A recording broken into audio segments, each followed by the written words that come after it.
Muhammad. اللهم صل على Muhammad. محمد Allahumma salli ala Muhammad. Allahumma salli ala Muhammad. Wa ala alihi wa sahbihi wa man tabi'ahum bi yaumidin amma ba'd. Masyiral muslimin rahimakumullah, kita bersyukur Allah Subhanahu wa taala memberikan kepada kita berbagai macam kenikmatan lahir dan batin, kenikmatan fisik ataupun kenikmatan wilayah kepada kenabian. Pada kesempatan kali ini kita akan teruskan surat An-Nahl kita, surat yang ke-16. Malam ini kita masuk pada ayat 106 sampai 110. 106 sampai 110. Dan bersama kita sudah ada Ustadz kita, Ustadz Syafi'i Soleh dari Singapura. Kita minta dengan segala hormat kepada beliau untuk memandu kita, membimbing kita, membacakan kepada kita ayat-ayat Allah Subhanahu wa taala, surat An-Nahl surat 16 ayat 106 sampai 110. Bagi Bapak Ibu yang ingin membaca Al-Qur'annya sendiri, silakan buka surat yang ke-16 ayatnya 106 sampai 110. Dan kepada Ustadz kita, Ustadz Syafi'i Saleh, kita persilakan dengan segala hormat. Fadhil Ustadz. Syukran, alhamdulillah. Assalamualaikum warahmatullahi wabarakatuh. Waalaikumsalam warahmatullahi wabarakatuh.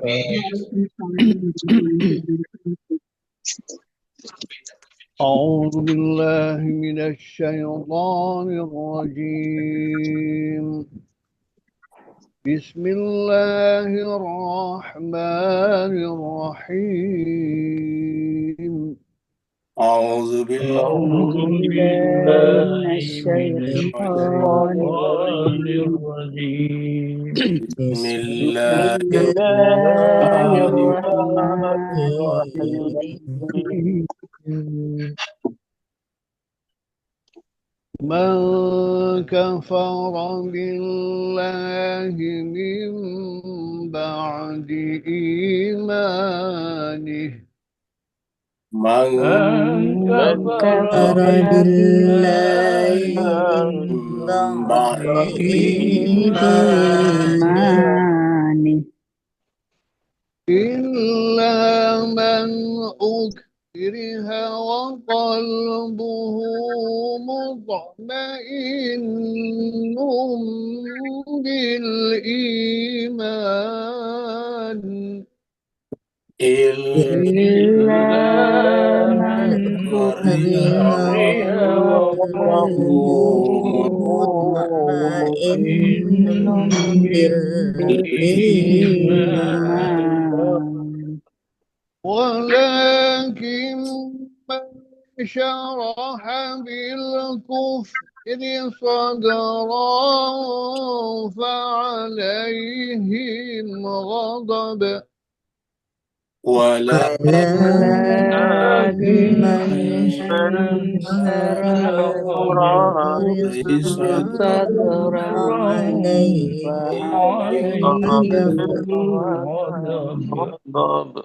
فعليهم غضب من الله ولهم عذاب عظيم. وعليهم غضب من الله ولهم عذاب عظيم. ذلك بأنهم استحبوا الحياة الدنيا على الآخرة. ذلك بأنهم استحبوا الحياة على الآخرة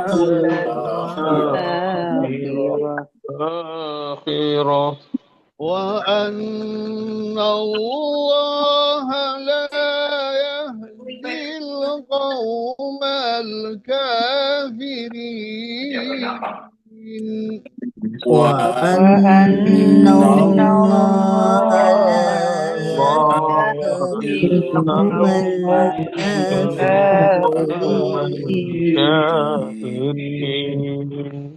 أولئك الذين طبع الله على قلوبهم وسمعهم وأبصارهم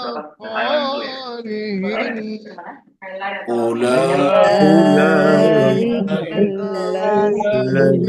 طبع الله على قلوبهم وسمعهم وأبصارهم وأولئك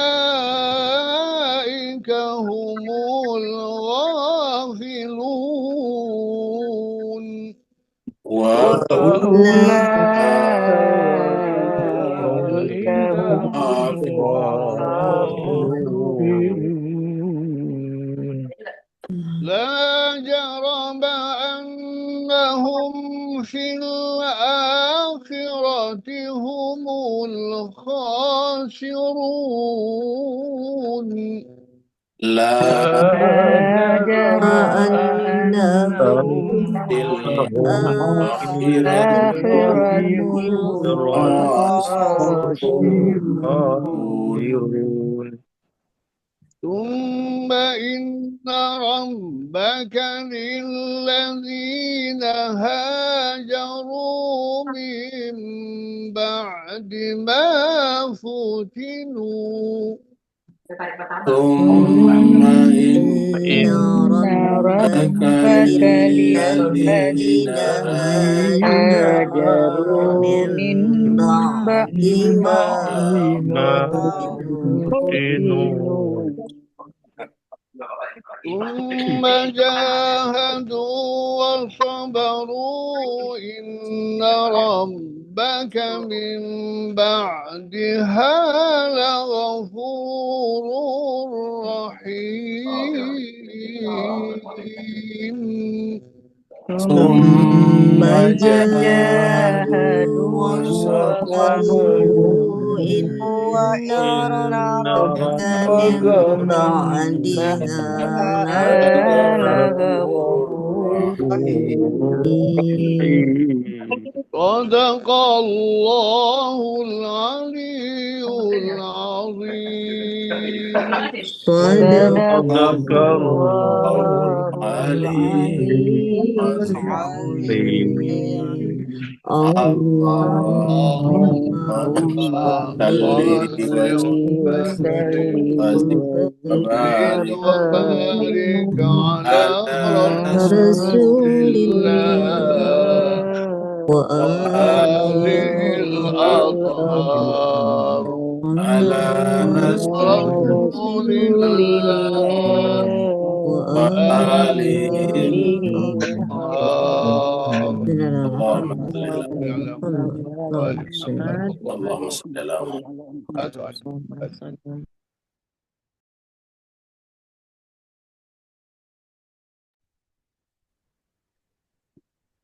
Mewakili seluruh jemaah mengucapkan terima kasih banyak, syukran katsira kepada Ustadz kita, Ustadz Safi Soleh.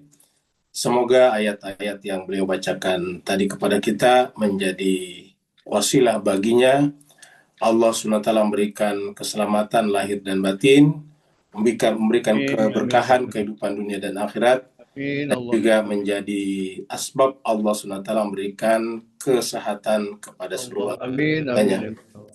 Begitu juga Bapak, Ibu, Tuan, dan Puan yang ikut membaca Al-Quran tadi, semoga dengan ayat-ayat yang kita baca, setiap hurufnya menjadi cahaya di dalam lisan kita, cahaya di dalam mata kita, cahaya dalam pendengaran kita, cahaya dalam kalbu kita, pikiran kita, dan cahaya dalam amal perbuatan kita, cahaya dalam kehidupan kita di dunia dan nanti di akhirat. Kita teruskan surat An-Nahl. Surat An-Nahl adalah surat yang ke-16. An-Nahl adalah lebah, dan surat ini turun di Mekah, maka disebut atau dinamai surat Makkiyah. Jumlah ayatnya 128 ayat, dan tadi kita sudah baca sampai ayat yang ke-110. Berarti tinggal 18 ayat lagi. 18 ayat itu sekitar 4 kali pertemuan. Terakhir kita baca sampai di ayat yang ke-105. Kita mulai dan kita ulangi kembali 105 sebelum kita lanjut pada ayat yang tadi kita baca. Di 105 Allah SWT berfirman, A'udzubillahi minasyaitonirrajim, Bismillahirrahmanirrahim. Innama yaftaril kadzibal ladzina la yu'minun bi ayatillah wa ulaika humul kadzibun. Jadi di antara kata yang sering kita temukan kalau kita baca Al-Quran adalah kata iftira, yaitu mengada-adakan. Artinya penyakit terbesar agama Samawi, penganut agama Samawi adalah penganutnya suka mengada-adakan. Menyebut itu agama Samawi atau menyebut itu sebagai agamanya, tetapi sebetulnya tidak bersumber daripada kitab suci. Hanya berdasarkan cerita-cerita saja. Jadi boleh saja orang bercerita, tetapi tetap harus kita bedakan mana kitab suci dan mana cerita. Saya sendiri kalau di sini jemaah sekalian biasanya bercerita, saya sampaikan ini bukan dari kitab suci. Karena kalau bukan dari kitab suci, ya peluang besarnya salah, ada besar bahkan besar. Dengan demikian, harusnya yang kita pegang adalah dari Al-Quran. Jadi, apabila kita menganggap yang datang dari cerita itu sebagai seakan-akan ajaran agama, maka kita namanya masuk kategori iftira, mengada-adakan. Dan setiap mengada-adakan atas nama agama Allah, itu namanya al-kadzib, adalah kedustaan. Dan itu adalah perbuatan orang yang alladzina la yu'minuna bi ayatillah. Jadi orang yang seperti itu hakikatnya, walaupun mengaku beriman, tapi kata Allah hakikatnya tidak beriman kepada ayat Allah. Wa ulaika humul kadzibun, dan Allah mengatakan mereka itu adalah orang-orang yang berdusta. Kata-kata al-kadzib itu adalah pelaku, yaitu pendusta. Mereka itu adalah para pendusta. Jadi disebut oleh Allah sebagai para pendusta karena berdusta atas nama agama, berdusta atas nama Allah. Maka kita dalam beragama ini harus berhati-hati benar, baik kita sebagai penyampai ataupun kita sebagai pendengar. Kita sebagai penyampai harus kita sampaikan bahwa yang saya sampaikan ini bukanlah dari Al-Quran tetapi dari cerita. Kita sebagai pendengar juga begitu, harus kita mampu menyaring, memfilter mana itu dari Al-Quran dan mana cerita daripada narasumbernya. Kalau dari Al-Quran tentu bisa dilacak, bisa kita tanyakan di surat berapa dan di ayat berapa, sehingga kita bisa buka, cek and recheck, mencocokkannya, lalu kemudian melihat konteksnya, yaitu ayat sebelum dan ayat sesudahnya. Sekarang kita masuk pada ayat baru, ayat 106.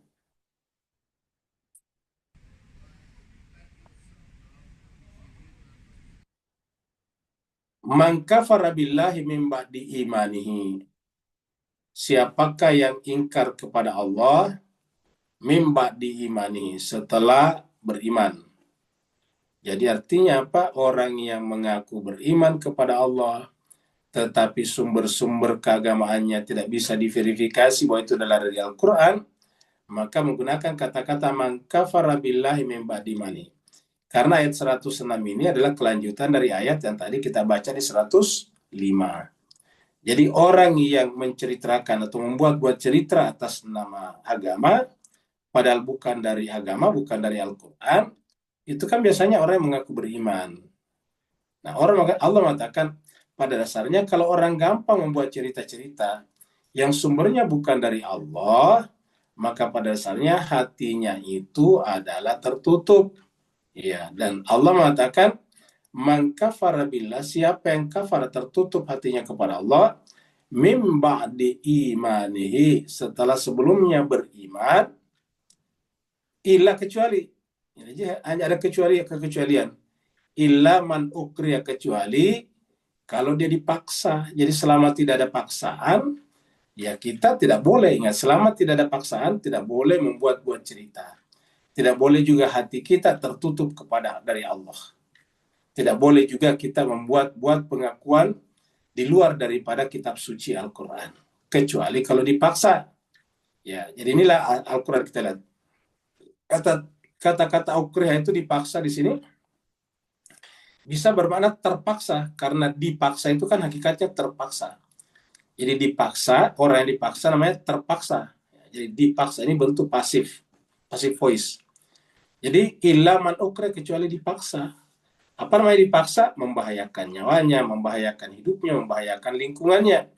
Jadi ini artinya apa? Agama juga memberikan kepada kita kelonggaran, kecuali kalau menimbulkan perselisihan, lebih baik kita tidak perlu menyampaikan seperti apa adanya. Dikatakan illa man ukriha, selama atau dengan catatan wa qalbuhu mutmain, selama kalbunya tenang, masih tenang, maksudnya tidak terganggu. Dipaksa dan dia mengaku tidak seperti hatinya, dan hatinya tetap tenang. Mutmain itu itminan. Wa qalbuhu mutmainnum bil iman. Kalbunya itu tenang dengan iman. Artinya apa? Kalbunya tetap mencapai derajat nafsul mutmainnah. Kan ini yang dimaksud dengan ya ayyatuhan nafsul mutmainnah. Wa qalbuhu mutmainnun. Jadi hatinya masih tetap beriman, tentram dengan Allah, dengan originalitas agama. Jadi hatinya tetap berpegang teguh kepada Al-Quran, kepada kebenaran yang datang dari Allah dan Rasulnya. Ya, hanya karena dipaksa atau ditakut-takuti atau akan disiksa, maka kemudian dia menyampaikan sebaliknya. Jadi ayat ini menjelaskan apa kepada kita? Menjelaskan bahwa yang dilihat Allah adalah kalbunya, bukan yang lahirnya. Ingat, bukan yang lahirnya. Jadi patokan terakhirnya Allah itu adalah hatinya, bukan yang lahirianya. Makanya di dalam agama Islam itu gampang sekali sebetulnya. Berkaitan dengan budaya-budaya, kultur-kultur yang kelihatannya dalam tanda petik ya, kelihatannya mengganggu akidah atau mengganggu tauhid, tapi selama itu misalnya tidak di hati kita, ya tidak menjadi masalah. Contohnya misalnya patung. Selama patung itu tidak hati kita kagum kepadanya, menyembahnya, ya tidak ada masalah.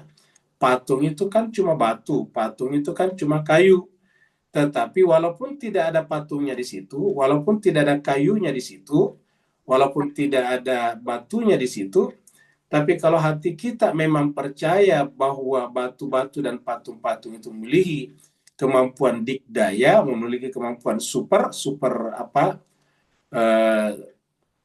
power, maka otomatis kita sudah batal tauhidnya. Tapi selama tidak, ya tidak masalah. Dan ini kita pernah sampaikan kasus pada saat Nabi kita bersama dengan sahabat-sahabatnya bersa'i di antara Safa dan Marwa. Ketika Nabi bersa'i antara Safa dan Marwa, di sana masih ada patung besar. Ada patung di Safa dan ada patung di Marwa. Karena pada saat itu belum terjadi Futuh Mekah. Baru Nabi boleh masuk berumrah berdasarkan perjanjian Hudaybiyah sebelumnya. Tetapi apa yang terjadi kemudian?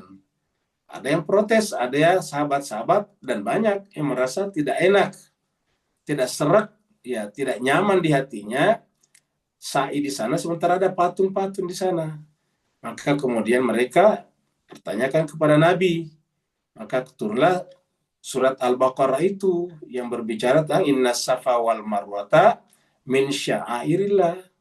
Sungguhnya Safa dan Marwah itu adalah di antara syiar-syiar Allah. Siapa yang tawaf di antara keduanya atau kasai di antara keduanya, la junaha alaih, tidak ada dosa baginya. Jadi tidak ada dosa. Kenapa? Karena selama di hati, tidak terletak di sini. Jadi kita lihat begitu indah, begitu agama gampang sekali beradaptasi dengan keadaan sebetulnya. Agama tidak kaku. Kenapa? Karena hati itu kan cuma yang tahu kita. Yang tahu hati kita itu adalah kita sendiri. Bahkan hati kita tidak diketahui oleh pasangan hidup kita, suami istri kita, oleh anak-anak kita. Anak kita adalah darah daging kita. Anak kita berasal dari kita. Tetapi antara hati kita dengan anak kita tidak saling mengetahui. Kita tidak tahu apa yang ada dalam hatinya, sebagaimana dia pun tidak tahu apa yang dalam hati kita. Pepatah Melayu mengatakan bahwa dalamnya lautan bisa kita tebak, tapi dalamnya hati tak bisa kita tebak. Ya. Oleh sebab itulah, yang tahu hati kita hanya kita sendiri saja. Maka bahwa apakah hati kita masih tetap tenang bersama dengan Allah atau tidak yang tahu kita. Oleh sebab itulah berdasarkan ajaran ini, kita tidak bisa dengan gampang menuduh seseorang bla bla bla hanya karena misalnya orang itu datang ke gereja ataukah masuk ke gereja ataukah mengucapkan selamat Natal ataukah misalnya di rumahnya ada patung ataukah di kotanya ada patung. Tidak bisa seperti itu. Apa sebabnya? Karena Allah sudah mengatakan yang menentukan itu adalah kalbunya, wa kalbu mutmainnun bil iman. Selama kalbu itu masih tenang dengan iman. Dan ayat-ayat seperti ini dalam Al-Quran banyak ya. Banyak sekali. Ayat yang terkenal juga adalah ketika orang-orang Arab yang tadinya para Badui yang tadinya memerangi Nabi di Madinah, setelah berkali-kali memerangi Nabi dan tidak mampu mengalahkan Nabi, akhirnya mereka datang ke Nabi mengalah, menyerah. Ya. Lalu mengaku beriman. Diabadikan di dalam surat Al-Hasyr itu atau surat Al-Hujurat ya, surat Al-Hujurat. Situ dikatakan waqalatil arabu amanna, dan orang-orang Arab itu berkata amanah, kami telah beriman. Lalu Al-Quran ayat itu meneruskan waqul lam tu'minu, katakanlah lam tu'minu walakin qulu aslamna, katakanlah kami baru menyerah. Lam yadkhulil iman fi qulubikum, karena iman belum masuk dalam kalbu kalian. Jadi ingat, dalam kalbu yang menentukan ya. Dan banyak lagi ayat-ayat dalam Al-Quran tentang itu ya. Jadi oleh sebab itulah maka yang menentukan adalah hati, mutmainnum bil iman. Jadi walaupun dia tidak mengucapkan kata-kata iman karena dia dipaksa, karena dia terancam, selama hatinya masih beriman, maka hatinya dihitung ya. Di dalam surat Al-Ghafir, surat Al-Mu'min juga ada ayat tentang ini, tentang pengikutnya ataukah keluarganya Fir'aun yang diam-diam beriman tetapi tidak pernah menyatakan imannya. Itu diabadikan juga. Makanya surat Ghafir itu namanya surat Mu'min, bukan Mu'minun. Karena tunggal itu situ, Mu'min. Ya. Kalau bentuk jamak Al-Mu'minun ada juga surat 23. Kalau surat Al-Mu'min surat yang ke-40. Jadi wa qalbuhu mutmainnun bil iman. Jadi hati yang paling menentukan jemaah sekalian. Hati yang sangat menentukan ya. Di masyarakat kita ada saudari-saudari kita, akhwat kita, ukhti kita, yang misalnya dia menjadi single parent atau masih harus menghidupi diri dan keluarganya. Dan satu-satunya pekerjaannya adalah yang tempat kerjanya. Tetapi tempat kerjanya misalnya mensyaratkan atau mewajibkan harus buka jilbab. Ya. Maka itu namanya ukriha, dipaksa namanya. Nah, selama kalbunya masih mutmainnu, maka Al-Quran mengatakan tidak dipermasalahkan. Al-Quran mengatakan wa qalbu mutmainnun bil iman. Kalbunya itu tetap tenang dengan iman. Nah, yang menjadi masalah adalah walakin, akan tetapi man syaraha bil kufri, siapa yang sudah melapangkan dadanya, ini sadra. Man syaraha, kita loncat ke sini.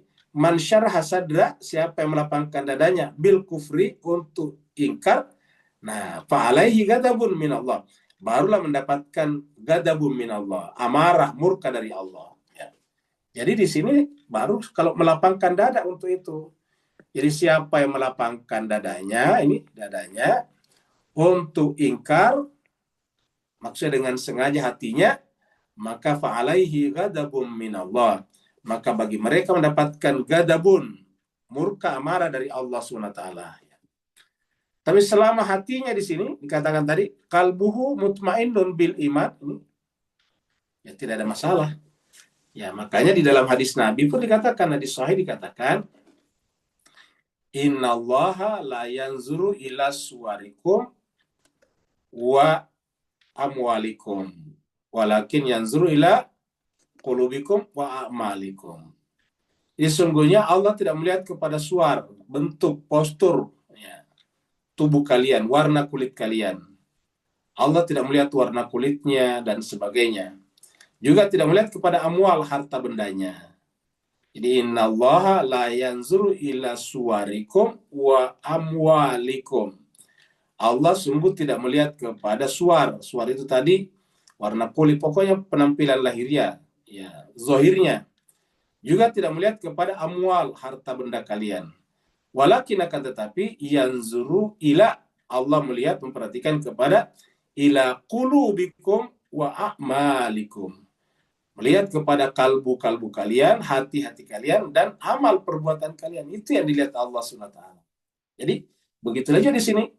Walakin akan tetapi, man syaraha bil kufri, siapa yang melapangkan dadanya untuk kekufuran, fa'alaihim, maka baginya atau wajib baginya mendapatkan kemurkaan dari Allah, walahum adzabun azim, dan bagi mereka mendapatkan azab yang besar ini. Bagi mereka mendapatkan azab yang besar, ya. Jadi walahum adzabun azim, bagi mereka mendapatkan azab yang besar. Jadi saya kira ayat ini jemaah sekalian bisa membuat kita lebih lihat, ya. Makanya di dalam Islam itu ada istilah namanya taqiyah, ya. Taqiyah itu adalah artinya kalau membahayakan tadi, maka boleh tidak menyampaikan seperti ada apa adanya.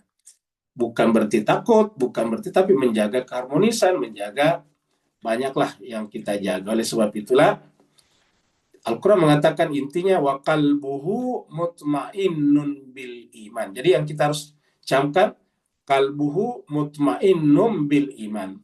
Dan ini tidak ada yang tahu. Tidak ada yang tahu.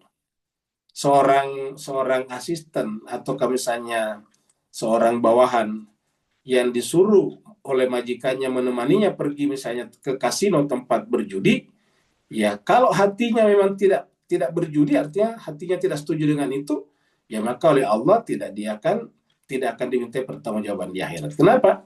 Karena dia dipaksa oleh majikannya dalam tanda petik, karena kalau tidak dia bisa dipecat dan kehilangan mata pencahariannya. Jadi wa qalbuhu mutmainnun bil iman, ya. Makanya di dalam Al-Qur'an itu ada surat Asy-Syarh, surat Alam Nashrah, ya. Jadi dikatakan alam nashrah laka sadraka. Jadi bukankah kami yang melapangkan dadamu? Jadi lapang apa? Lapang menerima kebenaran dari Allah Subhanahu wa taala.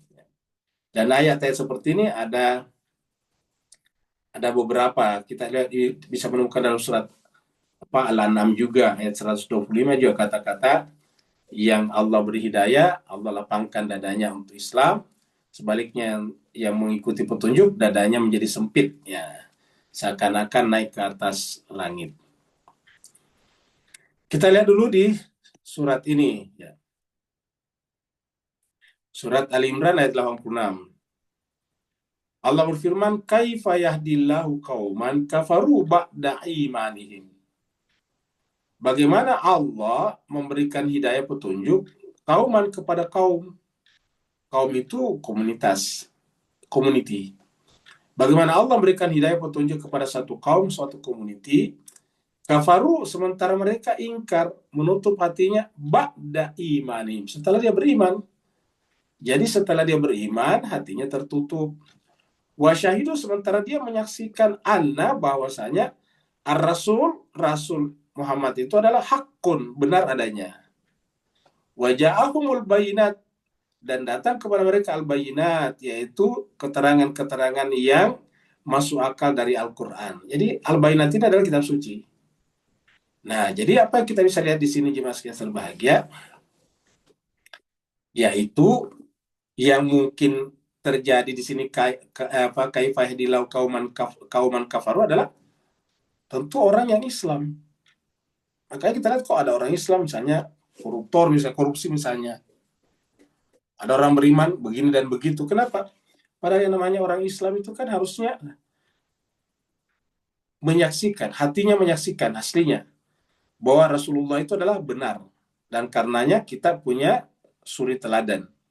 Kemudian datang bersama Nabi adalah Al-Bayinat, Al-Quran, yang isinya adalah mencengangkan semua orang, luar biasa. Ya.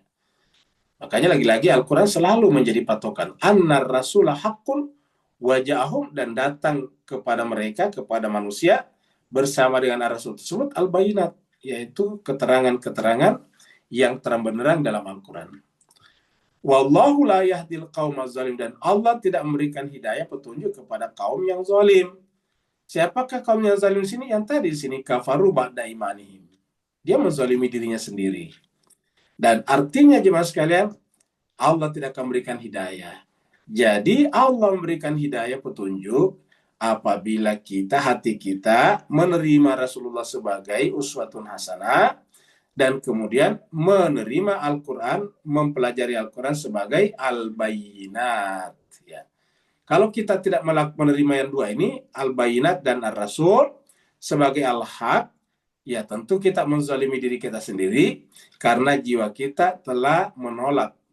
Jiwa kita paksa menolak kebenaran. Sedangkan jiwa sendiri pada dasarnya adalah pencari kebenaran. Bapak, Ibu, Tuan dan Puan pasti sering menyaksikan orang-orang yang berseteru, adu argumentasi keras, berkelahi argumentasi, berkelahi kata-kata. Apa sebabnya kira-kira? Karena masing-masing ingin benar. Kan begitu. Ya kenapa ada orang bersikeras ya? Masing-masing ingin benar. Jadi artinya semua orang ingin benar. Tidak ada orang mau salah. Coba kita salahkan orang, pasti dia marah. Walaupun nanti faktanya dia salah, tapi orang tidak mau disalahkan. Selalu ingin benar. Selalu ingin berada pada posisi hakun, al-haq. Ya. Tidak ada orang yang mau salah. Artinya apa?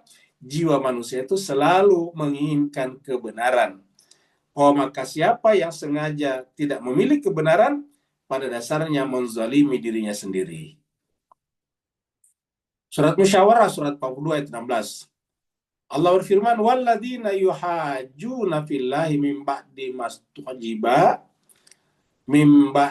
mastujiba lahu, dan orang-orang yang yuhaju itu mendebat, berargumentasi, membantah, berkenaan dengan Allah. Jadi yuhajuna fillah, kata-kata yuhajuna hatinya menolak. Mungkin saja dia mengaku percaya kepada Allah, tetapi argumentasinya tidak memadai, argumentasinya tidak bisa dipertanggungjawabkan, sehingga bisa dikatakan imannya itu hanya bersifat dogmatis ya. Jadi walladzina yuhajjuna fillah, dan orang-orang yang membantah, menolak Allah, di setelah mastujiba lahu, setelah dia terima sebelumnya. Jadi artinya dia terima secara akal, tetapi kemudian dia bantah. Ingat jemaah sekalian. Jadi terima tetapi dia bantah. Makanya lah disinilah pentingnya namanya imamah. Apa itu artinya imamah? Ketika kita menerima seseorang suci itu sebagai imam, berarti kan kita menerima bahwa kata-katanya, perbuatannya, tindakannya adalah kebenaran. Sehingga kalau kita bertentangan dengannya atau menolak dengannya, hakikatnya menolak kebenaran. Yuhajjuna fillah. Ya. Nah, kalau kita misalnya bersikap menolak manusia suci, ya, setelah sebetulnya kita terima mimba dimastuji balahu, maka apa kata Allah? Hujjatuhum dahidatun inda rabbihim. Ya. Jadi siapa saja yang membangun argumentasi, siapa saja yang membangun hujjah, alasan, setelah menerima dengan akal sehat argumen sebelumnya, maka pada dasarnya argumen belakangan itu adalah batil. Dahidatun, gugur. Jadi kalau kita sudah menerima kebenaran dengan akal sehat kita, baru coba membantahnya, maka bantahan ini yuhajuna, jadi hujjatun ini, hujjah mereka, bantahan mereka itu adalah dahidatun. Jadi kita katakan ini adalah Al-Quran kebenaran. Maka setiap yang bertentangan dengan kebenaran pasti dahidatun, pasti batil inda rabbihim, di sisi Tuhan, di sisi kebenaran. Kita ingat kata-kata inda rabbihim, kenapa? Al-haqqu min rabbik. Kebenaran itu dari Tuhan. Ya. Jadi kalau dari Tuhan pasti kebenaran. Maka kalau dahidah pasti batil. Kalau hujahnya bertentangan dengan akal sehat pasti batil, tertolak. Dahidah itu tertolak, gugur. Ya. Jadi walladzina yuhajjuna fillahi min ba'di mastujiba lahu hujjatuhum dahidatun inda rabbihim. Batil, gugur di sisi Tuhan mereka. Nah, karena gugur di sisi Tuhan mereka, maka wa alaihim ghadabun, maka bagi mereka jatuhlah kemurkaan atasnya. Nah, jadi kemurkaan Allah itu artinya apa? Ketika kita menerima kebatilan sebagai pegangan, menerima menerima argumen yang tidak masuk akal sebagai hujjah, maka gadabun, mendapatkan kemurkaan. Dan bukan hanya kemurkaan, walahum adabun syadid, dan bagi mereka Allah berikan azab yang sangat keras di akhirat nantinya.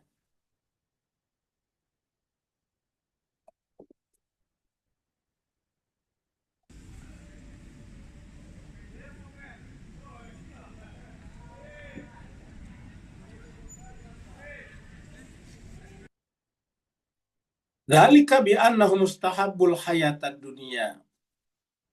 Jadi jemaah sekalian, banyak orang yang menghabiskan uangnya pergi tempat-tempat perjudian seperti tadi, tempat-tempat kasino, ya. Padahal mungkin kalau diminta berinfak di jalan Allah mungkin berat sekali, tapi kalau pergi berjudi atau apalah itu sangat suka. Bahkan ada yang membela-belain membelanjakan banyak uangnya untuk ke tempat-tempat seperti itu di negara lain. Kita tahu bahwa pusat-pusat seperti itu dulu ada di Amerika, namanya Las Vegas. Kemudian ada di daerah Macau misalnya, Cina sana. Lalu belakangan juga kita dengarkan Kamboja juga mulai menjadi pusat judi. Nah, ada orang yang bela-belain datang ke tempat-tempat itu hanya untuk mencari pendapatan di sektor perjudian atau bahkan untuk bersenang-senang. Padahal mungkin mereka juga pergi berhaji juga, pergi berumrah juga, bahkan mungkin masuk masjid juga. Apa kata Allah? Dzalika, yang demikian itu. Jadi caranya Allah menerangkan kenapa kok ada orang seperti itu. Kan ada orang Islam juga berjudi, ya. Di di Jakarta ada juga tempat-tempat tertentu walaupun tidak legal itu berjudi. Di Malaysia juga ada seperti Genting, tempat-tempat seperti itu. Nah, apa kata Allah? Kenapa ada orang datang ke sana? Nah, kita ayatnya di sini. Jadi itulah kelebihannya Al-Quran. Al-Quran itu menjawab semua masalah. Allah mengatakan dzalika, yang demikian itu bi'annahum, karena mereka itu istahabbul hayatad dunia alal akhirah. Mereka lebih mencintai al hayatad dunia, kehidupan dunia, alal akhirah, daripada akhiratnya. Jadi sudah disebutkan di sini pasti. Walaupun yang bersangkutan tidak mengaku, tapi ayat ini mengatakan mereka lebih mencintai kehidupan dunia daripada akhiratnya. Daripada al akhirah di sini. Jadi mereka lebih mencintai kehidupan dunia, ya, daripada kehidupan akhirat, ya, al-akhirah. Pertanyaannya, apakah kita tidak boleh mencintai dunia? Boleh. Nah, coba perhatikan ayat ini. Ini kan perbandingan. Ayat ini mengatakan bukan berarti tidak boleh mencintai kehidupan dunia. Yang tidak boleh adalah mencintai kehidupan dunia lebih daripada kehidupan akhirat. Coba Bapak, Ibu, Tuan dan Puan renungkan ayat ini.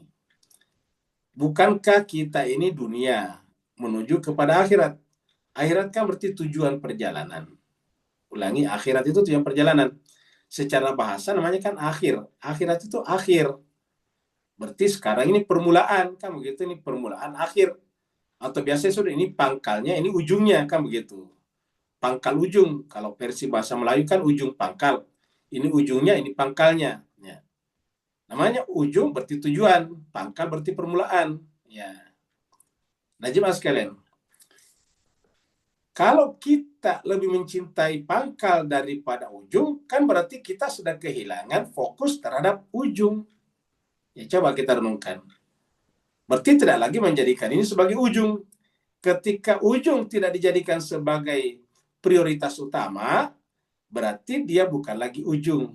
Kita telah membalik. Yang pangkal kita jadikan ujung, yang ujung kita jadikan sebagai pangkal. Yang harusnya sekunder kita jadikan primer, yang primer kita jadikan sekunder. Kan begitu. Ya. Yang cita-cita kita jadikan sebagai kenyataan. Yang kenyataan kita jadikan sebagai cita-cita, kan terbalik. Ya.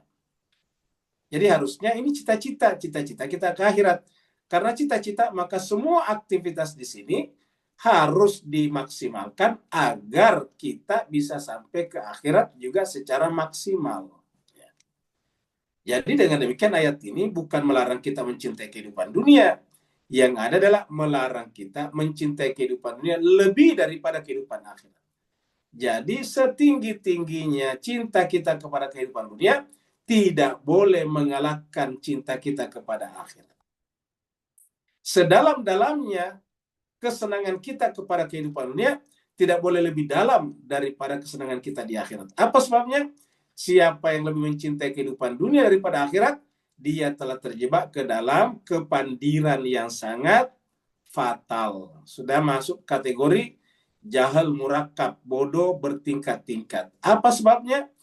Dunia ini seindah-indahnya adalah sementara. Sedangkan ini adalah ujung akhir selama-lamanya. Ya. Jadi ini awal. Contohnya kita mencintai kehidupan dunia. Apa yang terjadi kemudian? Ya, lama-kelamaan dua kemungkinan. Apakah dunia yang meninggalkan kita atau kita yang meninggalkan dunia? Kata dunia meninggalkan kita, misalnya kita kehabisan uang, kita sudah tidak punya pangkat dan jabatan, tidak bisa lagi menikmati kehidupan dunia, tidak bisa lagi pergi ke Las Vegas tadi misalnya untuk main judi, tidak bisa lagi pergi ke Macau misalnya main judi. Ya. Artinya apa yang terjadi jemaah sekalian? Ya, kita tidak punya kekuatan lagi, padahal masih di dunia. Atau sebaliknya, kita meninggal dunia. Ingat, namanya meninggal dunia itu artinya meninggalkan dunia. Bahasa Melayu itu bagus, meninggal dunia. Atau bahasa Indonesia meninggal dunia. Artinya apa? Meninggalkan dunia. Jadi orang yang meninggal dunia itu telah meninggalkan dunia. Apa artinya meninggalkan dunia? Telah pergi ke tujuannya. Misalnya, dia sudah meninggalkan rumahnya, berarti dia sudah pergi ke kantornya. Atau kita tanya, mana Pak A? Dia sudah meninggalkan kantornya. Berarti kita tahu dia sudah pergi ke rumahnya, pulang ke rumahnya. Jadi orang yang meninggalkan kantornya pasti sudah pulang ke rumahnya. Orang yang meninggalkan dunia pasti pulang ke kampung akhirat. Jadi dengan demikian, kita boleh saja mencintai kehidupan dunia, tapi tidak boleh melampaui cinta kita kepada kehidupan akhirat. Wa anna Allah, sesungguhnya Allah, la yahdil qaumal kafirin. Allah tidak akan memberikan hidayah petunjuk kepada orang yang kafirin di sini. Menutup hatinya. Jadi, diulangi lagi. Bahwa sesungguhnya Allah itu la yahdi, tidak akan memberikan hidayah kepada orang yang kafirun. Jadi sudah berapa kali muncul ini Bapak Ibu sekalian? La yahdi. Ini kan tadi ayat 106 tadi la yahdi juga. Jadi Allah tidak akan memberikan hidayah, petunjuk kepada orang yang iftara tadi atau kepada orang yang zalim. Di sini adalah kepada orang yang kafirin, orang yang hatinya menolak. Wa annallaha la yahdil qaumal kafirin. Sungguhnya Allah tidak memberikan hidayah kepada kaum yang kafir. Kita lihat di surat At-Taubah. Begitu begitu pentingnya kehidupan akhirat, dan kita tidak boleh dipalingkan oleh siapapun juga di dunia ini, termasuk oleh orang paling dekat dengan kita, orang tua kita, saudara kita, dan siapapun. Sini katakan, ya ayyuhalladzina amanu. Ini orang beriman dipanggil.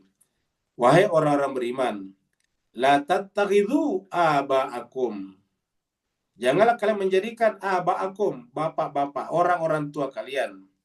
Wa ikhwanakum, dan saudara-saudara kalian. Jangan jadikan apa? Aulia, sebagai pemimpin, sebagai ikutan. Yang diikuti maksudnya. Ya. Jangan jadikan sebagai aulia, jangan jadikan sebagai yang diikuti. Ini tahabbul kufra alal iman. Apabila mereka lebih mencintai al-kufra alal iman, kekufuran daripada iman. Karena kalau lebih mencintai kekufuran daripada iman, berarti sama saja dengan istahabbul hayata dunia alal akhir. Ingat tadi ayatnya sebelumnya. Jadi siapa yang istahabbul kufra alal iman, hakikatnya istahabbul hayata dunia alal akhirah. Jadi istahabbul hayata dunia alal akhirah. Jadi ini sama sebetulnya. Istahabbul hayata dunia alal akhirah sama dengan istahabbul kufra alal iman. Ya, coba kita lihat di sini lagi. Jadi istahabbul kufra alal iman. Jadi apabila dia lebih mencintai kekufuran daripada iman atau lebih mencintai kehidupan dunia daripada akhirat, ya kita tidak boleh mengikutinya. Karena kalau kita mengikutinya, nanti kita ikut juga rugi, tersesat nanti di dunia, dan di akhirat kita akan masuk kategori orang yang merugi. Wa may yatawallahu minkum, siapa yang bertawalla kepada mereka, siapa yang ikut kepada mereka, minkum di antara kalian, faulaika humuz zalim, maka dia pun termasuk orang yang zalim. Jadi jelas ayatnya ya. Surat Ibrahim ayat 3. Alladzina yastahibunal hayata dunya alal akhirah.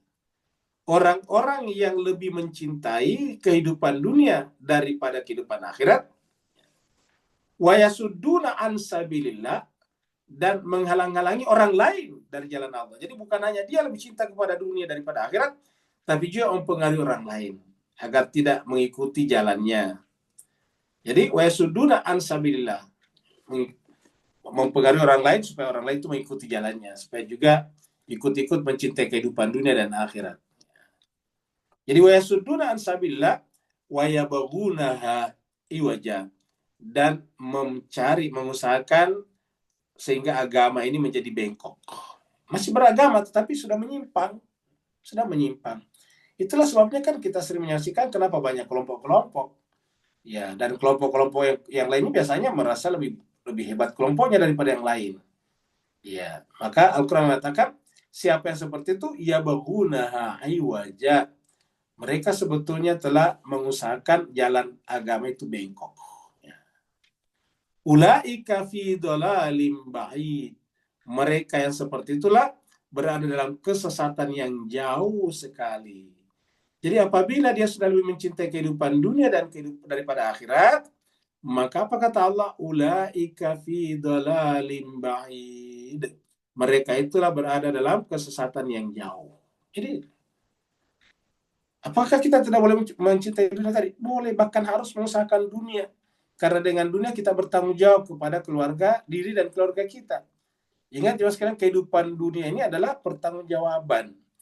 Dunia ini harus kita kuasai sebagai khalifah. Untuk apa? Untuk dijadikan sebagai sarana sampai ke akhirat. Nah, cuma tadi karena sarana sampai kepada akhirat, maka tidak boleh mencintai dunia daripada akhirat. Karena dia hanya sarana, bukan tujuan. Mana tujuannya akhirat? Dunia sarananya. Sarana itu tools, alat saja. Jadi harus kita camkan itu. Jadi lagi-lagi, bukan berarti kita dilarang mencintai dunia. Boleh. Tetapi cinta kita kepada dunia tidak boleh melampaui cinta kita kepada akhirat. Bagaimana buktikannya? Kepentingan akhirat tidak mungkin terlalaikan karena urusan dunia. Kalau ada orang mengaku lebih mencintai akhirat daripada dunia, tetapi urusan akhiratnya terlalaikan karena urusan dunianya, maka hakikatnya dia telah lalai namanya. Dia sudah lebih mencintai kehidupan dunia daripada akhirat.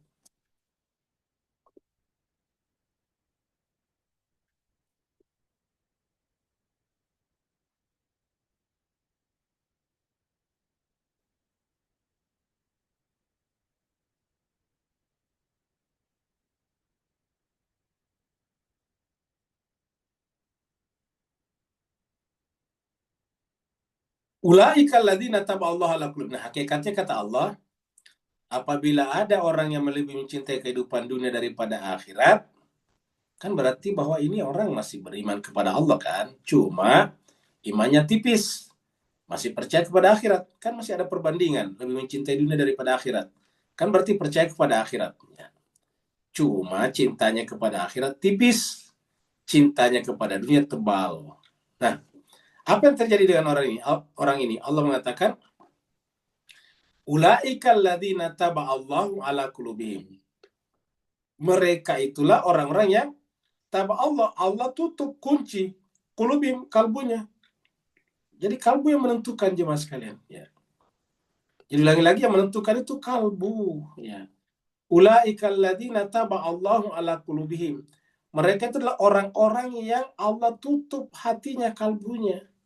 Jadi hati yang menentukan, bukan luaran. Ya. Dalam kasus-kasus kriminal yang kita sering saksikan belakangan ini, ya tidak sedikit adalah perempuan berjilbab. Ya, berjilbab tapi melakukan kejahatan. Jadi artinya apa? Jilbab itu kan kalau pandangannya orang itu kan adalah orang yang strict kepada syariat agama Islam. Tapi kok bisa melakukan melakukan kejahatan? Bahkan lebih dalam lagi daripada sekedar kejahatan. Kenapa kira-kira jemaah sekalian? Karena agama itu hanya di tubuhnya, bukan di kalbunya. Harus ke tubuh, harus, tetapi tidak boleh melalaikan kalbu. Ya. Seandainya boleh dipilih harus kalbu duluan, baru kemudian lahiriah. Kenapa? Karena Allah melihat kita berdasarkan kalbunya tadi. Dan buktinya di ayat pertama tadi, seandainya kita dipaksa untuk tidak beriman, tidak apa-apa. Yang penting kalbunya masih mutmainnun bil iman, masih tenang dengan iman. Jadi kalbu yang menentukan. Hadisnya juga tadi kita kutip mengatakan, innallaha la yanzuru ila suwarikum wa amwalikum, walakin yanzuru ila qulubikum wa a'malikum. Jadi Allah lihat kepada qulubikum. Ya. Jadi ulaika alladzina taba'allahu ala qulubihim. Allah telah mengunci hati mereka. Begitu ya wasam'ahim, pendengaran mereka, wa absarim, dan penglihatan mereka. Apa artinya dikunci hati, pendengaran, dan penglihatan? Apakah dia sudah tidak mendengar? Budek. Tuli. Apakah sudah tidak melihat? Buta. Bukan. Kalbu masih punya. Telinga masih punya. Masih mendengar. Melihat. Tapi apa yang terjadi? Yang terjadi adalah kalbunya tidak bisa lagi bersama dengan kebenaran. Pendengarannya tidak mau lagi mendengarkan kebenaran. Penglihatannya tidak mau lagi melihat kalau kaitannya dengan kebenaran. Begitu dibawa kepada hal-hal yang menyenangkan dunia, wah melek matanya, besar lubang telinganya, hatinya berbunga-bunga. Jadi begitu dibicarakan atau diajak kepada hal-hal yang menyenangkan duniawi, hatinya berbunga-bunga, pendengarannya membesar seperti trompet, kemudian matanya menjadi membelalak luas. Tapi begitu diajak kepada kebenaran, katakanlah Al-Quran, hatinya langsung kemudian lembek, lemah, apatis, pendengarannya kemudian seperti ditiup-tiup oleh setan, kemudian penglihatannya juga seperti itu, redup. Apa kata Allah? Ulaika wa ulaika humul ghafilun. Itulah tanda orang yang gafil, lalai. Apa yang disebut lalai di sini? Karena tujuan Allah menciptakan hati, tujuan Allah menciptakan pendengaran, tujuan Allah menciptakan penglihatan adalah membimbing kita kepada cahaya, kepada kebenaran. Coba kalau kita berada dalam kegelapan, ya, coba kita berada dalam kegelapan, tidak ada yang bisa kita lihat. Dan begitu muncul cahaya, maka kita bisa tahu sumber cahaya itu. Kita tahu itu cahaya. Nah, dengan demikian, hati kita, pendengaran kita, penglihatan kita menunggu cahaya dan mengetahui sumber cahaya itu. Dan itu adalah Allah SWT. Maka orang yang tertutup hatinya, tertutup pendengarannya, tertutup penglihatannya, maka tidak bisa lagi menerima cahaya. Dan berarti bahwa telah melenceng, keluar, menjauh dari tugas kalbu, pendengaran dan penglihatannya, yaitu mencari kebenaran. Siapa yang kalbu, pendengaran dan penglihatannya keluar dari tugas utamanya, maka namanya lalai. Kalau ada orang kantor, sampai di kantor kerjanya main kartu, main domino, main catur, berarti lalai dari tugasnya. Tidak bolehkah orang main kartu? Boleh aja kalau tidak lagi di kantor. Tapi kalau di kantor, ya itu tugas kantor. Selama kita ada di kantor, dari jam kerja, maka semua yang kita lakukan adalah kewajiban kantor. Kenapa? Karena kita dibayar oleh kantor. Ya. Kita ada di sini karena Allah. Maka Allah berikan kepada kita kalbu, pendengaran, dan penglihatan. Tugasnya apa? Untuk mencari Allah Subhanahu wa Ta'ala. Maka ketika kalbu, pendengaran, dan penglihatan tidak digunakan mencari Allah, maka namanya gafil, lalai.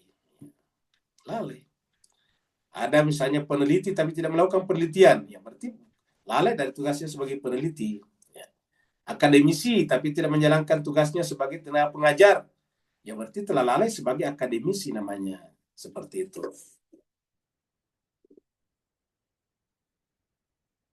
Surat Ghafir, ini tadi yang kita bilang, surat Ghafir itu surat 40. Ya. Alladzina yujadiluna fi ayatillah bighairi sultanin atahum. Orang-orang yang yujadiluna, membantah, mendebat berkenaan dengan ayat-ayat Allah. Jadi mendebat ayat-ayat Allah bighairi sultan, tanpa alasan, tanpa sultan, tanpa kekuasaan, tanpa argumen yang memadai. atahum yang Allah berikan kepada mereka, yaitu apa yang Allah berikan kepada kita, yaitu akal pikiran. Maka apa kata Allah? Siapa yang suka berbantah-bantahan, tapi tidak lagi berdasarkan argumen yang benar, tapi hanya untuk mempertahankan superioritas pribadinya, hanya menunjukkan narsistiknya, hanya menunjukkan bahwa dirinya itu pintar, hebat, dan luar biasa, maka apa kata Allah? Kabura maqtan indallah. Alangkah besarnya kebencian, kemurkaan Allah kepada orang seperti itu.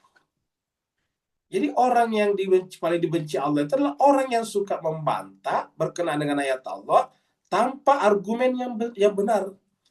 Ya, bacanya orang-orang seperti ini kelihatannya berargumentasi, tapi sebetulnya membela kepentingan subjektifnya dirinya saja, membela kepentingan apa yang disebutnya benar menurut pribadinya, bukan kebenaran objektif, tapi kebenaran subjektifnya saja.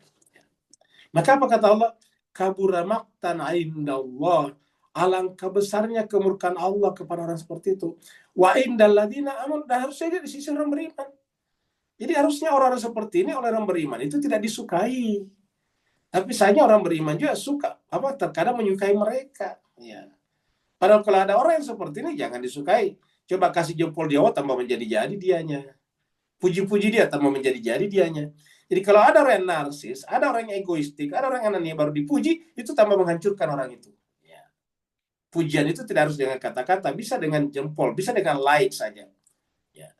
Jadi Bapak, Ibu, Tuan, dan Puan, kalau Bapak, Ibu, Tuan, dan Puan ingin mengetahui dirinya narsis atau tidak, egoistik atau tidak, anania atau tidak, gampang. Ya. Kalau melakukan sesuatu, ada yang puji dan senang sekali, dan tidak ada yang puji kecewa, nah itu berarti ada penyakit itu. Karena kalau sudah tidak ada, sudah ikhlas namanya, berbuat baik, mau ada yang puji atau tidak, sama saja. Namanya ikhlas. Tidak ada lagi kepentingan. Mau dikasih like 1000 kali, tidak mempengaruhi dirinya, tidak merasa besar, tidak membusungkan dadanya, tidak panjang lehernya. Tidak ada yang like, bahkan dikecap, juga tidak membuat dirinya kecewa dan kecut. Apa sebabnya?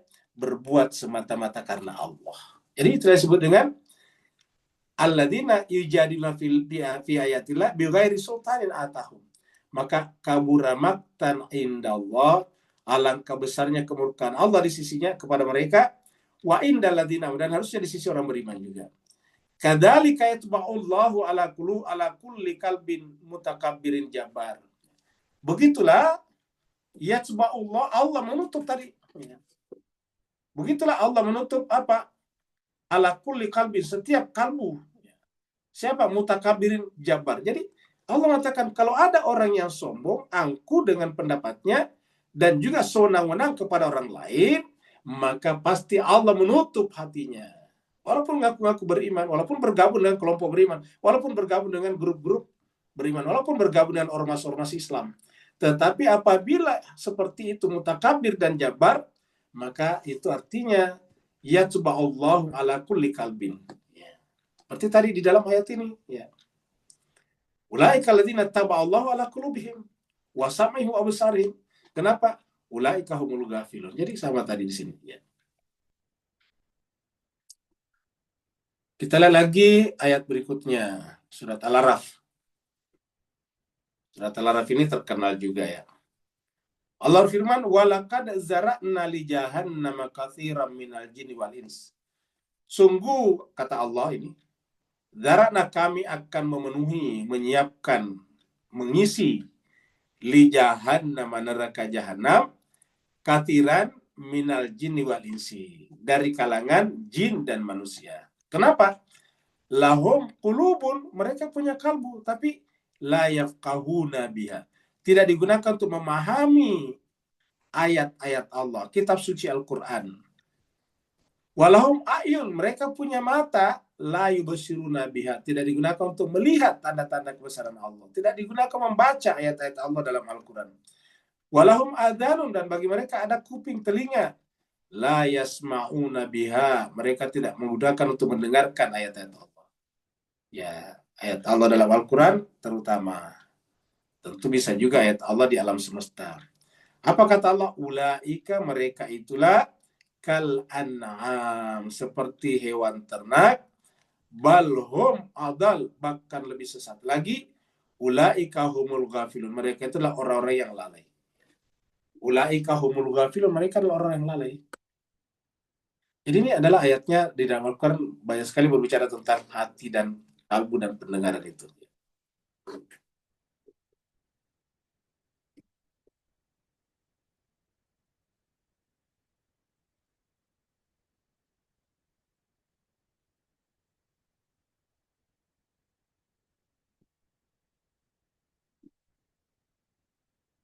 La jarama, tidak ada keraguan.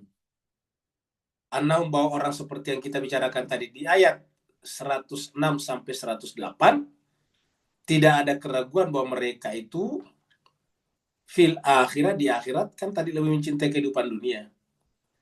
Maka di akhirat itu humul khasirun, adalah orang-orang yang merugi. Jadi mereka mencintai dunia daripada akhirat, maka hatinya tertutup. Hatinya, kalbunya, akal pikirannya, pendengarannya, penglihatan, ya hanya digunakan untuk mencari jalan ke tempat yang menyenangkan saja. Seperti misalnya kalau mau pergi ke tempat-tempat berjudi, katakanlah misalnya ke Makau misalnya. Untuk berjudi ya, tidak semua orang pergi ke Makau salah ya. Ada saja orang pergi ke Makau melakukan penelitian, melakukan wisata, itu bukan itu yang kita bicarakan. Yang kita bicarakan hanya untuk bersenang-senang secara duniawi. Nah, kalau dia pergi ke sana untuk bersenang-senang kepada duniawi, maka pasti pikirannya ke sana. Yang dipikirkan gimana caranya ke sana. Kumpulkan uang berapa, lewat mana, di sana bahasanya apa, paspornya apakah perlu visa atau tidak, seperti itu. Ya. Jadi pasti dipikirkan. Setelah itu kemudian pendengaran digunakan, mendengarkan informasi dari orang-orang, ya mendengarkan informasi dari YouTube, televisi, kemudian melihat jalan ke sana, melihat jalan menuju kepada airport, bandara, melihat jalan menuju kepada hotelnya, pokoknya pasti digunakan. Nah, maka Allah katakan, la jarama, tidak ada keraguan bahwa orang-orang yang tadi yang lebih mencintai kehidupan dunia daripada akhirat, maka fil akhirat, di akhirat, karena akhirat bukan tujuannya, humul khasirun, mereka adalah orang yang merugi. Jadi mereka nanti di akhirat adalah orang yang merugi. Kenapa? Karena tujuan hidupnya bukan akhirat tapi dunia. Dia percaya ada akhirat, tetapi kepercayaan itu hanyalah samar-samar saja. Kepercayaan itu hanyalah bagaikan matahari di balik kabut. Ya. Jadi tidak begitu jelas. Kenapa? Karena matanya hanya tertuju kepada kesenangan dan kenikmatan duniawi saja. Berpikir untuk menikmati kehidupan dunia saja. Jadi lajar mati dari keraguan bahwa orang seperti itu fil akhirat, di akhirat nantinya humul khasirun, merugi nantinya. Tentu Bapak Ibu jemaah sekalian, Tuan dan Puan, kita tentu berlindung dari Allah jangan sampai seperti ini. Karena kalau kita merugi di akhirat, ya merugi selama-lamanya. Jemaah sekalian, kalau rugi di dunia, misalnya rugi berdagang, kan masih bisa mencari modal lagi untuk berdagang lagi. Kalau bercocok tanam di dunia, katakanlah bertanam singkong atau ubi kayu, terus ubi kayunya mati, tidak hidup, kan bisa lagi. Kita tanam lagi, kita cari lagi benih atau bibit lagi, kita cari lagi stek untuk kita tanam, ya buat jadi ubi kayu atau singkong. Kalau misalnya kita membuat kolam, tambak, empang untuk memelihara ikan, ternyata ikannya mati, kan masih bisa kita cari benih lagi, bibit lagi, benur lagi. Tetapi kalau di akhirat kita merugi, apa yang bisa kita lakukan? Tidak bisa kembali lagi ke dunia, tidak mungkin lagi kembali ke dunia. Maka disebutlah dengan khasirun. Jadi kata khasirun di sini rugi yang sesungguhnya. Karena di dunia itu untung rugi bukan yang sesungguhnya. Untung di dunia untung sementara, rugi di dunia rugi sementara. Pokoknya rugi dan untung di dunia bukan hakiki, bukan yang sesungguhnya. Mohon maaf. Untung dan rugi secara hakiki adalah akhirat. Jadi dikatakan di sini la jarama annahum fil akhirati humul khasirun. Kita lihat surat Hud, surat yang ke-11 ayat 22.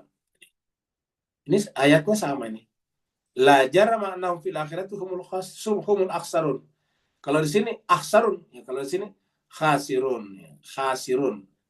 Jadi kalau khasir itu orang yang rugi. Kalau akhsarun itu paling rugi. Ya, ini adalah bentuk tafdil namanya. Isim juga, isim tafdil. Kalau ini isim juga, tapi namanya isim fa'il. Ya, isim fa'il, sedangkan ini adalah isim tafdil, al-akhsarun. Ya. Siapa yang akhsarun di sini? Kita lihat ayat 21-nya. Ya, coba kita lihat. 21. Nah, ini ternyata ada lagi 20-nya kita lihat ya.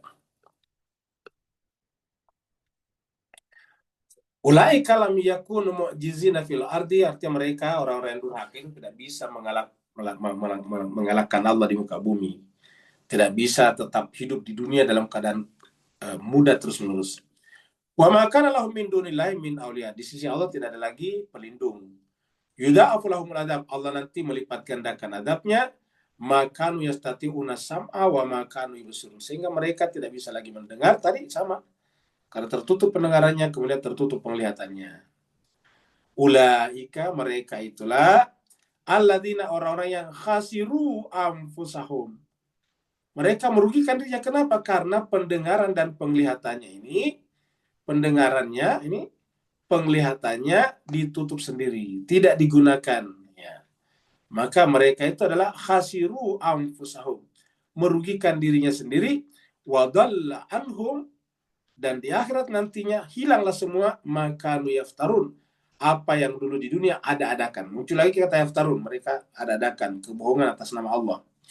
La jarama annahu, maka tidak ada keraguan bahwa mereka itu di akhirat humul akhsarun, orang yang paling merugi. Kita berlindung dari Allah dari hal-hal seperti ini ya. Ayat 19 surat 58 surat Al-Mujadilah. Istahwaza alaihimus syaitan. Jadi setan bekerja pada diri kita masing-masing. Ya, bisa menguasai. Apa itu setan? Hayalan-hayalan. Ya. Jangan bayangkan, kita sudah sering mengatakan, jangan bayangkan setan itu ada di luar sana, di pohon-pohon. Bukan. Kalau kita bicara setan, jangan bayangkan kuntilanak, jangan bayangkan uka-uka, jangan bayangkan pocong. Bukan. Setan itu bisikan, hayalan-hayalan kita yang liar. Ya. Yang keluar daripada keinginan fitrah, itulah namanya syaitan. Jadi syaitan itu adalah hayalan-hayalan, godaan-godaan dalam diri kita untuk keluar dari fitrah. Ya. Dan itu terkadang menguasai diri kita. Istahwada alaihimus syaitan. Nah, ketika syaitan atau hayalan-hayalan buruk itu menguasai diri kita, fa'ansahum dzikrallah, maka mereka lupa ingat kepada Allah. Fa'ansahum dzikrallah, mereka lupa ingat kepada Allah. Ulaika hizbus syaitan. Nah, mereka itu termasuk apa? Sudah termasuk golongan syaitan. Jadi ada orang sudah hizbus syaitan. Ya. Jadi hizbus syaitan itu golongan syaitan. Kenapa? Syaitan sudah menguasai mereka. Ala, ketahuilah, camkanlah, inna hizbus syaitan, sesungguhnya hizbus syaitan, golongan syaitan itulah humul khasirun, adalah yang merugi. Jadi yang merugi tadi di sana, apalagi disebutkan al-akhsarun, paling merugi di akhirat, adalah orang-orang yang telah dikuasai oleh syaitan di muka bumi ini. Istahwad alaihimus syaitan, sehingga lupa tujuan tertingginya, yaitu Allah dan akhirat. Fansahum dzikrallah. Ya. Jelas. Kita pindah ke ayat terakhir, ayat 110.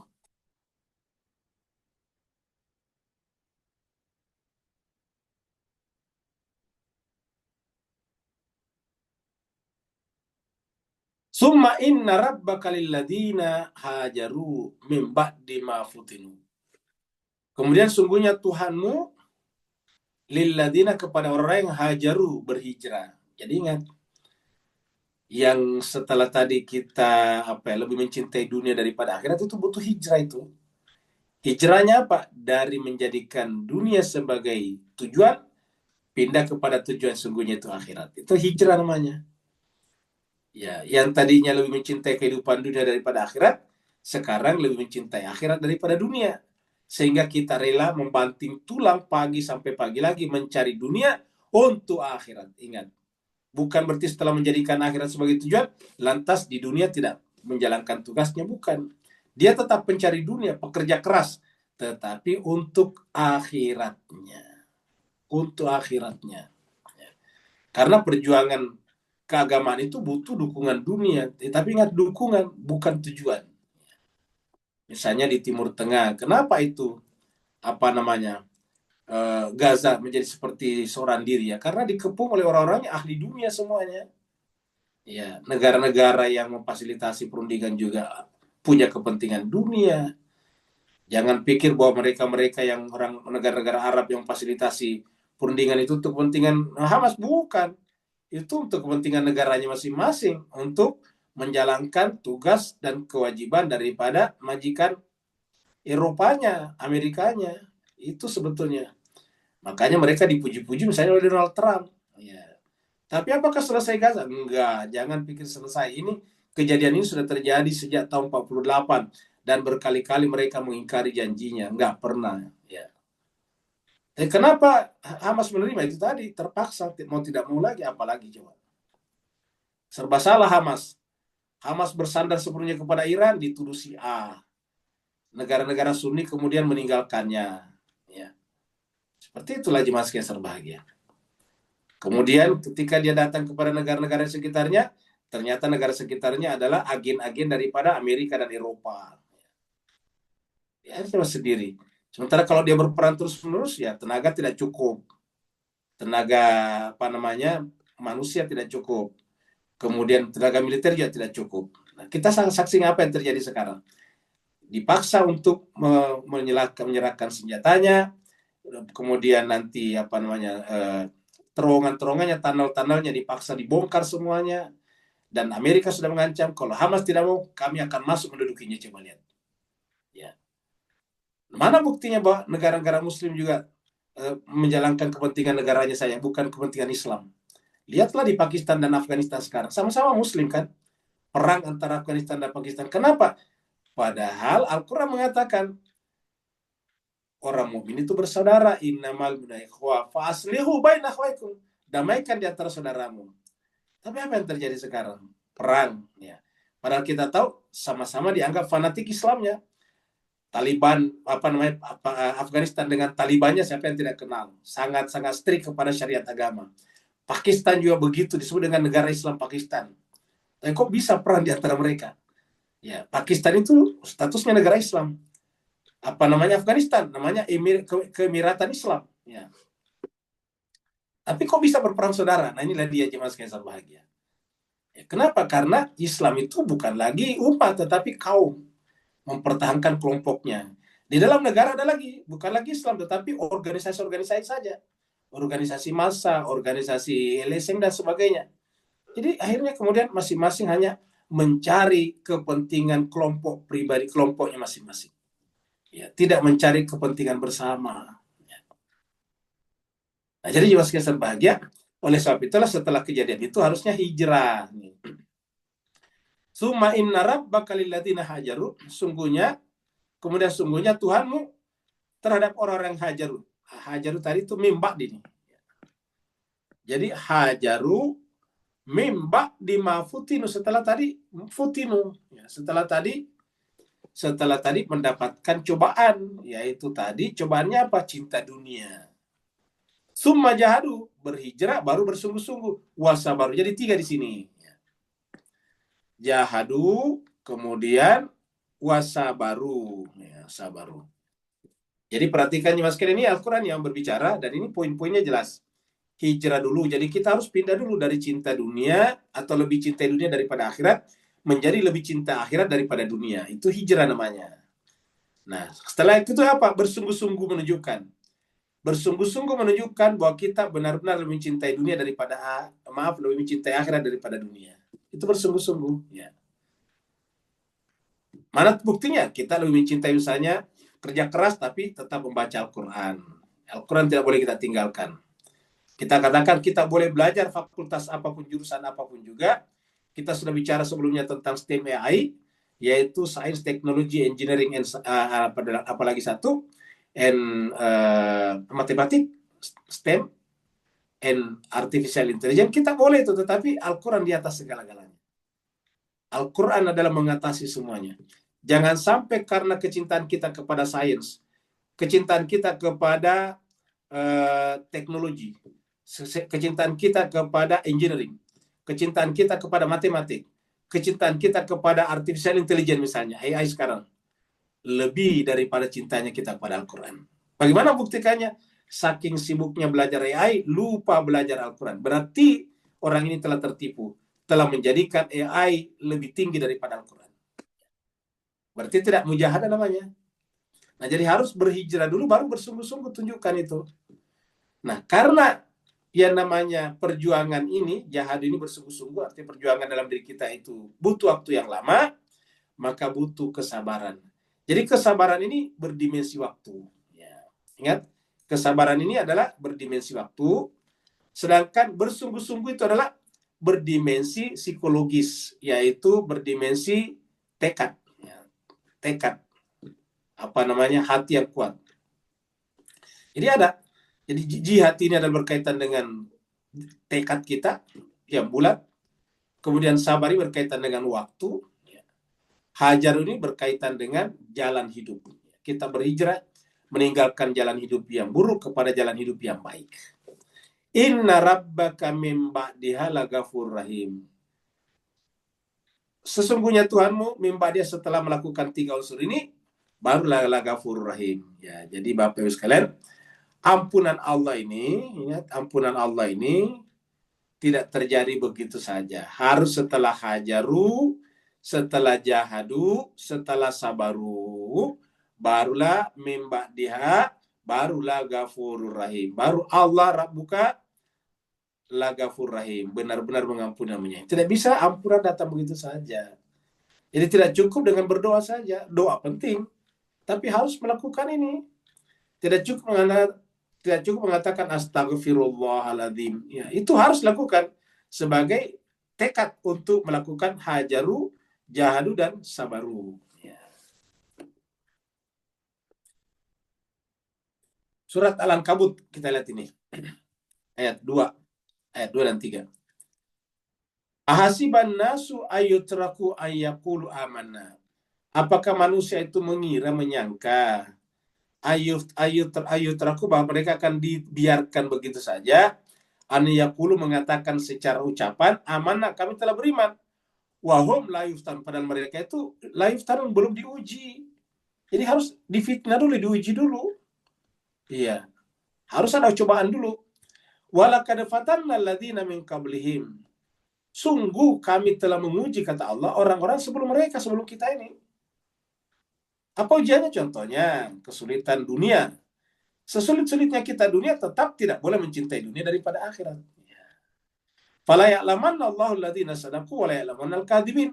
Jadi tujuannya ujian ini adalah supaya kita tahu apakah diri kita termasuk sadaku, sudah benar, sudah sesuai dengan fitrah, atau jangan-jangan kita adalah al-kadzibin, orang-orang yang berdusta. Jadi kan ini saja, ya.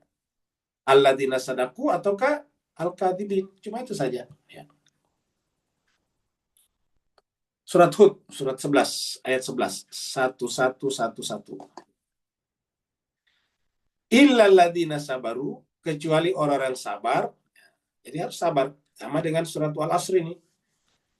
Ya, bismillahirrahmanirrahim. Wal-Asr, innal insana lafi khusr, illal ladzina amanu wa amilus solihati falahum, illal ladzina amanu wa amilus solihat, wa tawassaw bis sabri, wa tawassaw bil haqqi, tawassaw bis sabri. Ya, sabar. Illal ladzina sabaru, sungguh kecuali orang-orang sabar, wa amilus shalihat, jadi diambil tadi yang ketiganya.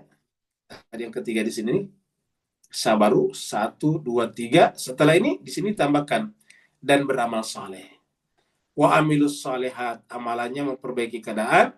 Ulaika lahum maghfiratun wa ajrun kabir. Mereka itu bagi mereka adalah ampunan dan pahala yang besar.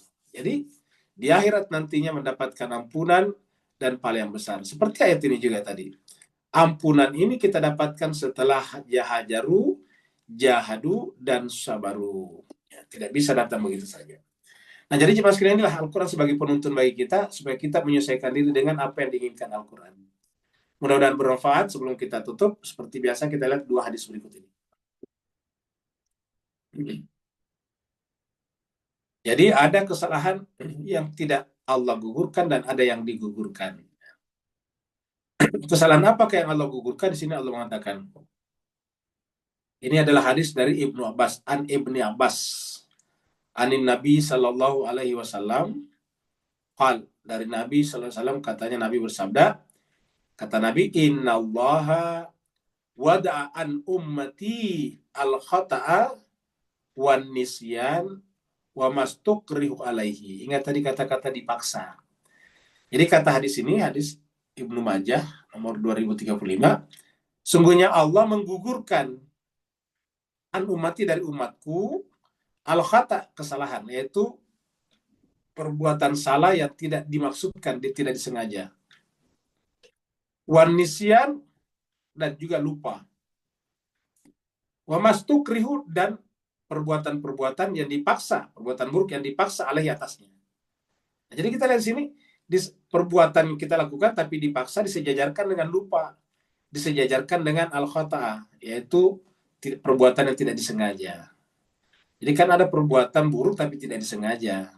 Kita tidak sengaja tabrak orang, itu kan perbuatan tidak disengaja. Bahkan terkadang tidak sengaja membunuh orang, ada di dalam surat An-Nisa. Membunuh orang tidak sengaja, misalnya yang bersangkutan misalnya mendrive mobil, menyopir mobil, kereta, tiba-tiba menyeberang orang, dia tabrak tanpa sengaja, kan orang itu meninggal. Nah, itu termasuk al-khata yang tidak disengaja. Ya. Kemudian lupa juga. Maka Allah mengatakan kalau 3 unsur ini Allah gugurkan kesalahannya, Allah gugurkan dosa-dosanya. Hadis berikutnya. Nah, ini dia larangan memaksa bawahan. Jadi walaupun bawahan kita berkuasa, ingat ya, namanya bawahan kan kita kuasa, kita punya otoritas. Kita yang bayar gajinya. Tapi mereka tidak boleh dipaksa melakukan perbuatan yang bukan tugasnya, ingat. Yang bukan tugasnya. Maka di sini adalah hadis dari mana nih? Dari Sufyan. Jadi Abu Sufyan, Abi Sufyan an Jabir. Jadi dari Jabir. Qala, ya, jadi ini Jabir ini adalah Jabir bin Abdullah Al-Ansari. Ya. Qala berkata, Kana Abdullahi bin Ubay ibnu Salul. Jadi kata Jabir, dulu Abdullah bin Ubay bin Salul. Ini biasa diartikan sebagai, terkadang disebut dengan gembong orang munafik ya. Jadi Abdullah bin Ubay bin Salul. Ya. Yaqul, berkata, ini kata kana berarti biasa berkata. Kana yaqul. Ya. Berkata li jariyatin, kepada budak perempuannya. Li jariyah itu budak perempuannya. Lahu, yang menjadi miliknya. Jadi katanya Abdullah bin Ubay bin Salul biasa berkata kepada budak perempuannya. Di hadis lain disebutkan nama budak perempuannya, di hadis lainnya. Di hadis Muslim yang lain. Apa kata Abdullah bin Ubay? Dia katakan, idhabi, wahai budak perempuanku, idhabi fabagina syai'an. Wahai perempuan, pergilah dan lakukan perbuatan tercela. Kalau bahasa kasarnya, melacurkan diri. Pergilah dan lacurkan dirimu untuk saya, untuk kami. Maka kemudian mendengar ini, maka turunlah ayat. Fa'anzalallahu azza wa jal.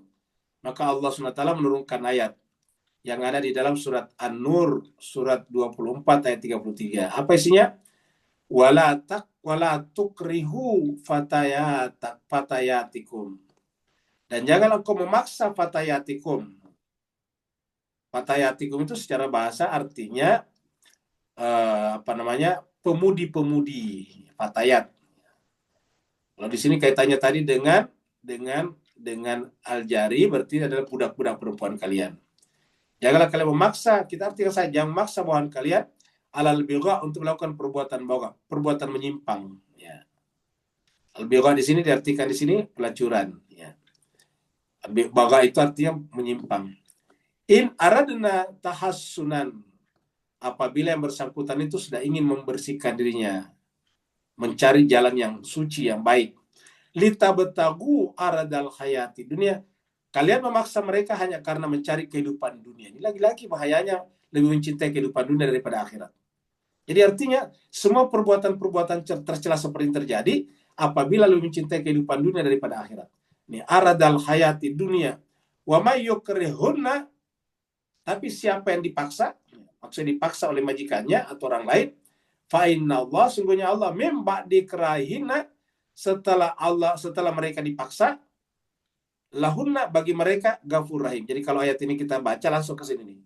Kata lahunna ini dari perawi. Jadi ayatnya langsung di sini, mim ba'di krahina ghafur rahim.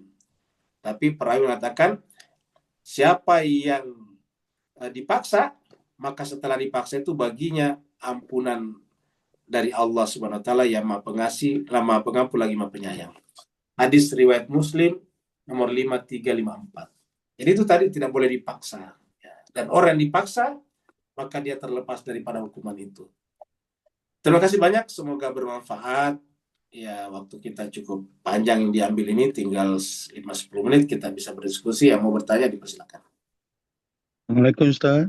Waalaikumsalam warahmatullahi taala wabarakatuh. Silakan Pak Nur. Alhamdulillah, barakallahu fiik. Salam Muhammad wa alihi. Astagfirullahaladzim.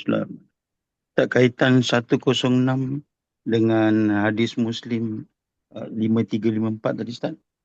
Dalam konteks dengan pelbagai tata cara yang akhirnya mengakibatkan orang-orang yang daripada kampung-kampung yang tak mampu tahun-tahun simpan duit, kemudian diperniaya lebih lanjut dengan jual tanahnya, kemudian ikut kepada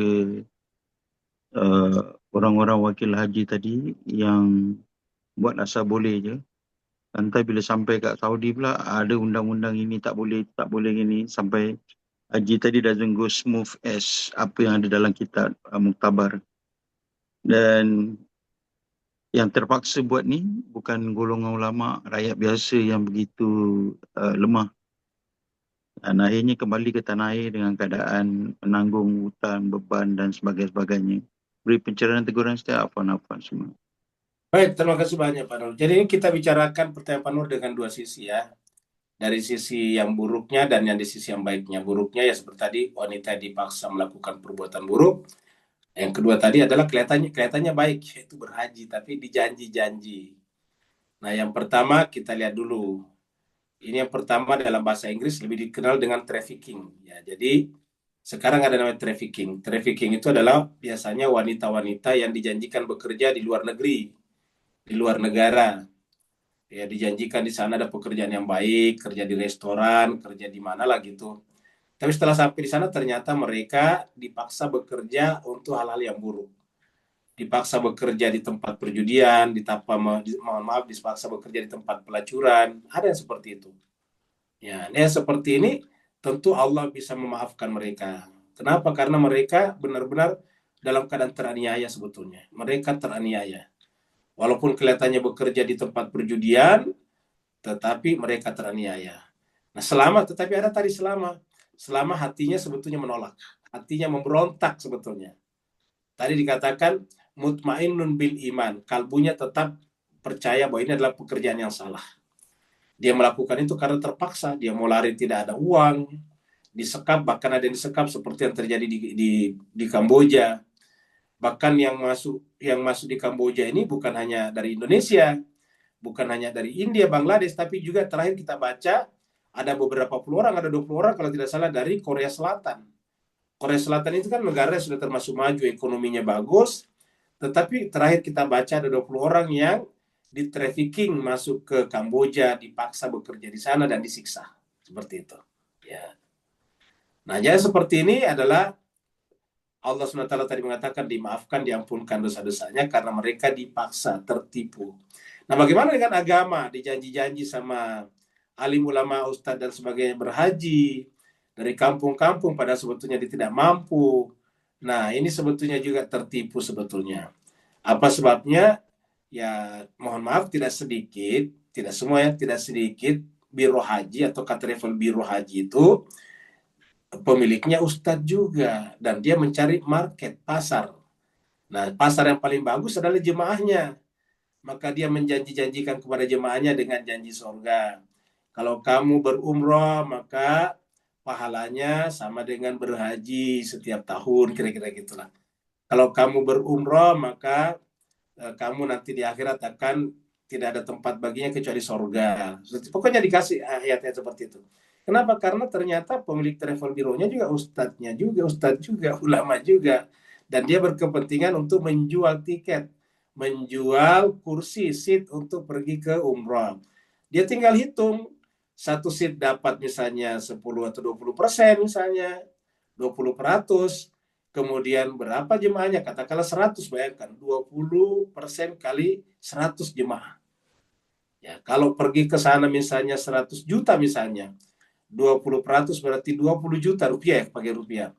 Kalau 100 orang, Pak, gue hitung aja. Ya, sudah 2 miliar, bayangkan itu dapatnya. Ya pikir-pikir daripada ceramah bertahun-tahun belum tentu bisa seperti itu. Maka akhirnya kemudian dia melakukan seperti itu. Ya, yang seperti ini nanti jemaah yang tidak tahu menau ini pasti dianggap tidak berdosa oleh Allah, digugurkan. Tetapi ustadznya karena dia tahu, maka dia dianggap menjual ayat-ayat Allah dengan harga yang sedikit. Ya, seperti itu. Ada lagi? Kalau tidak ada lagi, berarti kita tutup sampai di sini. Dan sebelum kita tutup ya, kemarin ada Ibu Helen yang sakit. Ya, sekarang masih di rumah sakit. Kita bacakan Fatihah untuk ibunya Ibu Helen. Semoga diberikan kesembuhan dengan kesembuhan yang sempurna. Begitu juga siapa saja di antara jemaah kita dan keluarga jemaah yang sakit, semoga diberikan kesembuhan dengan kesembuhan yang sempurna. Alhamdulillah walikullatin salihah bihaqi Muhammadin wa ali Muhammad wa bihaqi Fatimah wa bihabali baniha wa bihaqi al-Fatihah wa bifiril Fatihah wa bihurmatil Fatihah wa bikaramatil Fatihah wa bimu'jizatil Fatihah, khususan untuk ibunya Ibu Helen. Ibu Helen ini jemaah tetap kita di sini, dan siapa saja di antara jemaah kami dan keluarga jemaah kami yang sakit, maka dengan Fatihah berikut ya Allah berikanlah kesembuhan kepadanya dengan kesembuhan yang sempurna. Al-Fatihah ma'as-salawat. Allahumma salli ala Muhammad wa ali Muhammad. Allahumma salli ala Muhammad wa ali Muhammad. Allahumma salli ala Muhammad wa ali Muhammad. A'udzubillahi minasyaitonirrajim. Bismillahirrahmanirrahim. Alhamdulillahi rabbil alamin. Ar-Rahmanir Rahim, Maliki yaumiddin. Iyyaka na'budu wa iyyaka nasta'in. Ihdinas siratal mustaqim, siratal ladzina an'amta 'alaihim ghairil maghdubi 'alaihim waladdallin. Amin. Wassalamualaikum warahmatullahi taala wabarakatuh. Waalaikumsalam warahmatullahi wabarakatuh. wabarakatuh. Terima kasih Ustaz. Sama-sama. Bayu.